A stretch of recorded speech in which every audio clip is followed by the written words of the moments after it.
Welcome back to Nick Lenz Comic Corner Classic / Non-Classic. This episode number 1468 and Doubleshot number 1362. I got two more Moon Knight trades. First up it is The Vengeance of Moon Knight Volume 1, Shock and Awe. Yes, a very short-lived series, mind you. Yes, I'll be discussing more about that with Volume 2, which discuss at this one. This one collects the first 6 issues of this short-lived run for Moon Knight. This is written by Greg Hurwitz, great writer, which I definitely think he definitely was a good choice to write this. We have Germaine Orpina, who does basically the artwork in here. And I believe, no, the cover art is done by Lenny Yu and Jason Keith. Now here's something interesting though about this volume.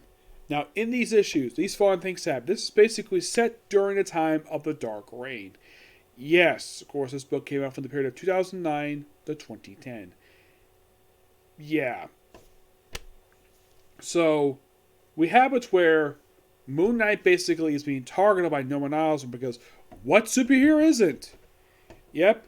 All because basically made a name for himself on public TV and no one else doesn't like that very much because he likes to be center attention. So he has the Hood take care of Moon Knight. Which I'm thinking, wait, didn't he also do the same thing, have the Hood go off the Punisher as well? And the answer is yes, he did the same exact thing in that book. Though that wasn't my recommender, this is done by Greg Hurwitz. So one of the things that the Hood decided to do is to resurrect Raoul Bushman. Yeah, Raoul Bushman, he's brought back here. Which you're probably thinking, that's interesting. Like, why the heck would he bring back this guy for? That makes no freaking sense at all.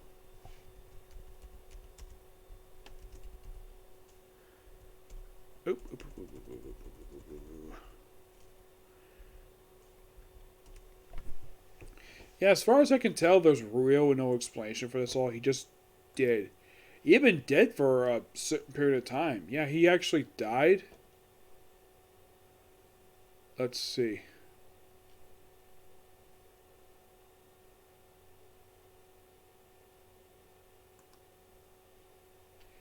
He actually died in the ongoing run. Yes, he actually been dead at this point for a few years. Yep. Let's see. I think he'd been dead since like the original, like, let me see here. Let's see. I think he died in issue 10, I think it was.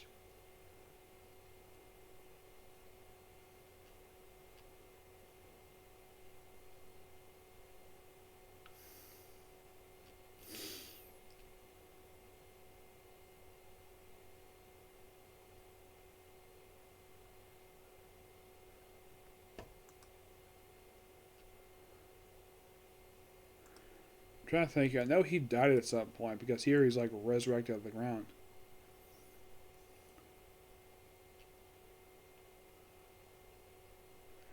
Okay, he died in issue 2.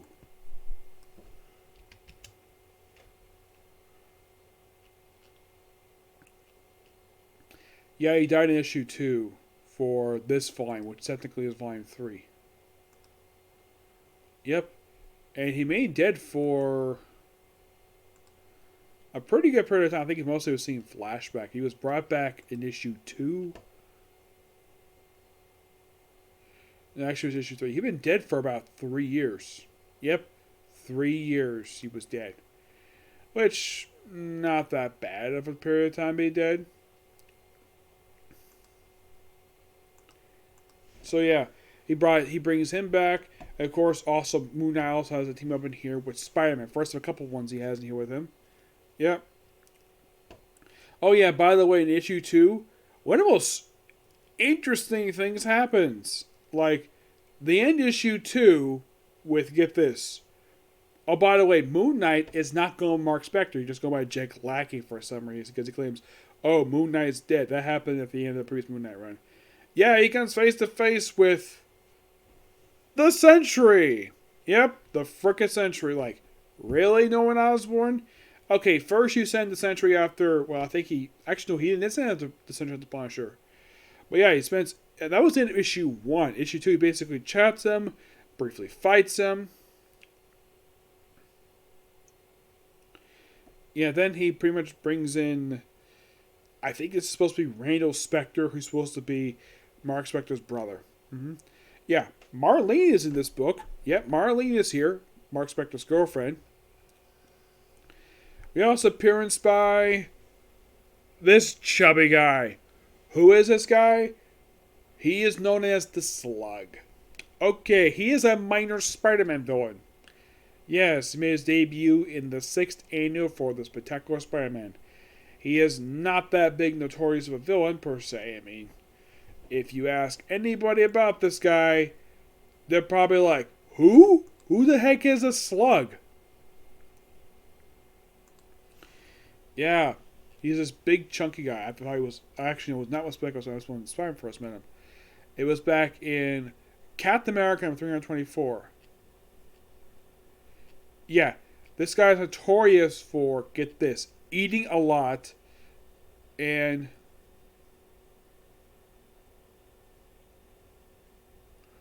he's also known for pretty much suffocating with his own body. Yeah. Also, at one point, this guy replaced by a freaking Skrull. And you're thinking, really? He got replaced by a Skrull. Why? Who the heck freaking cares about the Slug? Yeah, Moon Knight fights him here for like one issue and leaves him alone. Yep, so yeah, brings back Raoul Bushman here.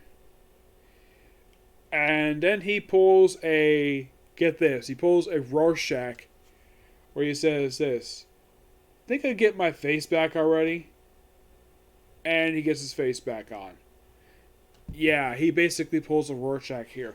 I'm not really sure why Greg Hurwitz decided to basically quote Rorschach from Watchmen for this scene. Because, well, Raoul Bushman got resurrected after being dead at this point for 3 years, so bring him back for this story arc.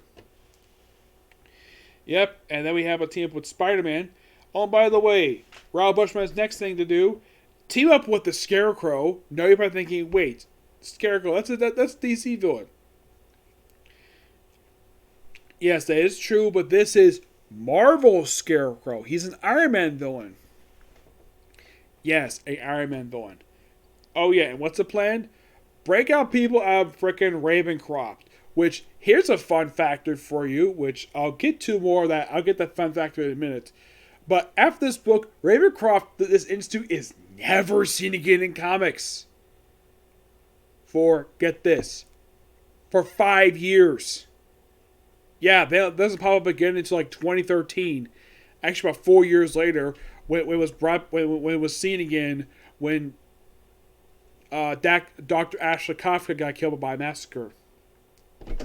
So they break out people just to take care of Mark Spector. Oh yeah, and Mark Spector spent the night with, well, Marlene because, well, they're dating. So he breaks out looks to be possibly the Vulture and like a bunch of other villains.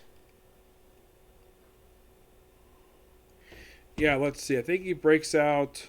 Actually, it's a guy known as a profiler. That's who this guy is, the profiler. No, I thought it was his brother. No, what's a profiler? So you have the Scarecrow, Great Wall, Herman the German,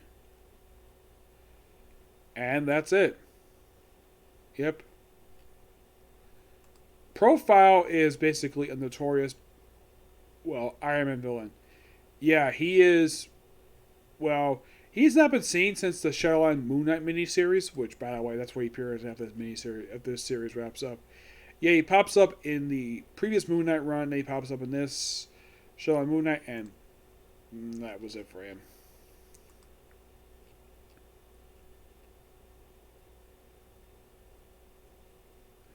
Yeah, so we have Moon Knight fighting these people for the next few issues of the storyline. But yeah, this is so fun. It feels like you're reading Moon Knight. Yep, it does. It feels like you're reading Moon Knight. Moon Knight basically being traditional Moon Knight. Like fighting a bunch of escapees from Ravencroft, aka Mara's version of Arkham Asylum, but not as bad as it.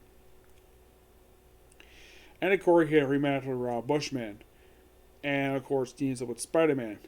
Well, he basically says, what makes you think you're better than me? Discipline, ethics, a code. Yeah, what against you? And then we see behind him, like, of all things, the Dark Avengers on the billboard. From left to right, we have the Sentry, Dawkins as Wolverine, Norman Osborn as Iron Patriot, Matt Gorgon as Spider-Man, and Carla Softon as Ms. Marvel. Basically, we have some appearances by Cthulhu, the god the Moon Knight worships. Yep, and he has a fight with Ralph Bushman, who fights him and hands him off with the police. And, well, he's locked up in Ravencroft. And that's it for Ralph Bushman. For, get this, 8 years. Yeah, for some reason, Ralph Bushman is never seen again. Yeah, he doesn't pop up again until Max Bremis writes Moon Knight. You're probably thinking, really? Yeah, well, he did pop up as hallucination for Jeff Lemire with the actual appearance with the guy. Yeah, he didn't pop up again until when Max Bremis wrote the book, which, yeah, 8 years later to bring the character back and not do much with the guy. Yep. Next up is Killed, Not Dead. The first 3 issues in here are, now I should point out the artwork in here is done by Ten Egg Hoot, this issue 7 through 8. The last two by Juan Jose, R.I.P. The first issue has two crazy guys fight each other, as in Moon Knight and Deadpool. Yep. Two of the most craziest characters in the Marvel Universe fight each other for the opening issue of this trade. Yeah, for issue 7. Yep. Moon Knight versus Deadpool. Characters who basically made a debut about 20 years apart and now they're fighting each other, which is, as far as I can tell for this book, I think this is the first time that Deadpool's ever met Moon Knight. I can't think of any other time prior to this, and I think after this, I don't think Mark Backspect ever counters Deadpool ever again. No, not that I could think of. Yeah, but he's here just for the opening 2 issues of this before he has to deal with Spider-Man, which is so cool. And I love the fact Greg Hurwitz keeps in the yellow speech bubbles. I don't know if you can see it from the glare, but yeah. Speech bubbles. Yep. There it is. Yellow speech bubble. Yep, it keeps that in. Yeah, and after fighting him for 2 issues, which is really cool here, he then has the last issue where issue 9 teams up with Spider-Man, which, yeah, there's an abrupt change of artwork in here because they change artists between issues. And what do? Well, they team up to fight, of all people, the Sandman. Yes, the Sandman in a Moon Knight comic. Which I think is the first and only time Sandman has ever met Moon Knight. Yep. They team up to take him on. Just for this issue here. Which, of course, is really cool to see Sandman take on Mark Spector. And then after he's taken care of, Jake goes back to see Marlene in the bathtub. And Moon Knight scares some graffitis. And then he has an encounter with Commander Steve Rogers. Yep. What's the point of this? Sets up the very last issue of this run, where Mark Spector has joined the Secret Avengers. He has a mission with them, which is called Team Player. By the way, this last issue is called Team Player. It's them going on a mission with the Secret Avengers, which, by the way, there's no Nova here, so if you're curious, so possibly when this takes place, it could be before Secret Avengers #1. It's distinctly possible. That's my personal guess. It's a nice way to end off the road with Big Bang and him work with the Secret Avengers for the last issue. And that's all I wrote for, well, Avengers Moon Knight. Yep.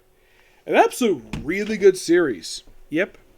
Now, of course, the next Moon Knight book would be Shadowland Moon Knight, which came later on that very year.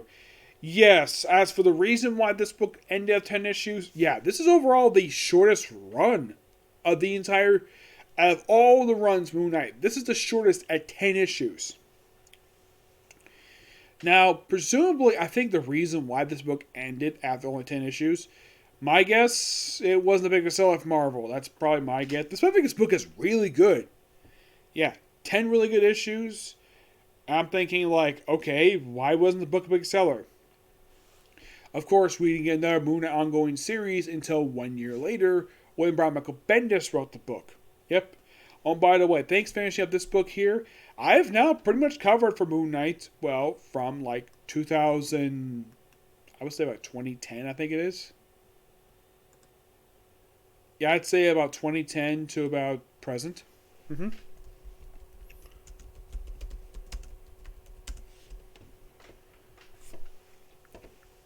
Yeah, I'd definitely say so. Because I think, let's see, the previous one Moon Knight in July of 2009. And this started in... This started in September. So basically, roughly 2 months after this book started. Like, this book ended. Like, yeah, roughly 2 months after... Well, I think it's 2 months. Let me take a look at it again. I think it's... Was it 2 months? It must have been longer.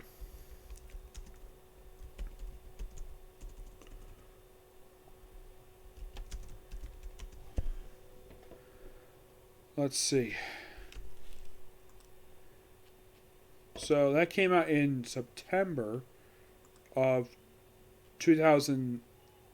So, yeah, roughly just 2 months after this book ended, we have Vengeance the Moon Knight. Yep, just 2 months later.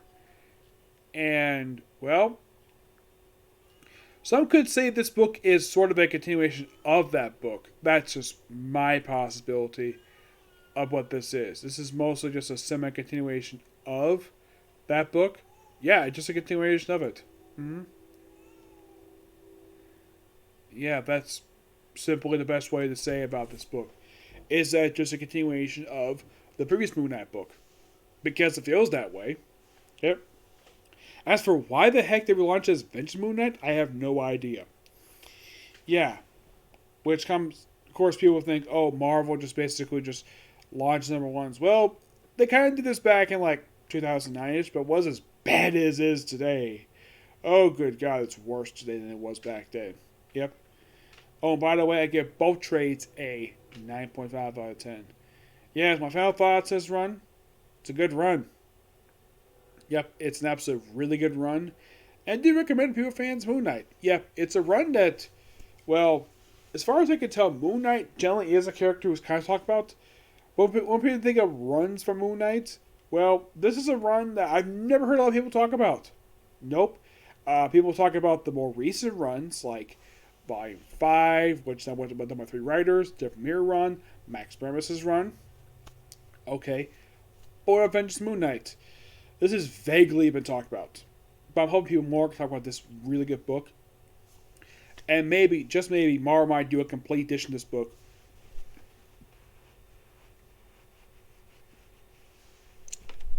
Just call it Moon Knight by Greg Hurwitz.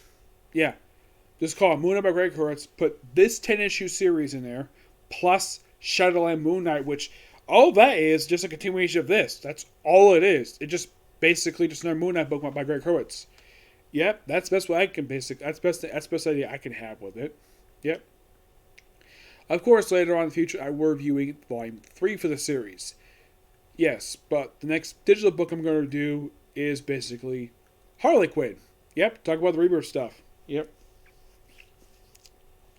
But as for the next comic run I'm going to do, well, it'll be, once again, one Valiant, one Marvel trade. Probably, definitely again, Marvel Masterworks Spider-Man. Yep. But see you next video. Bye.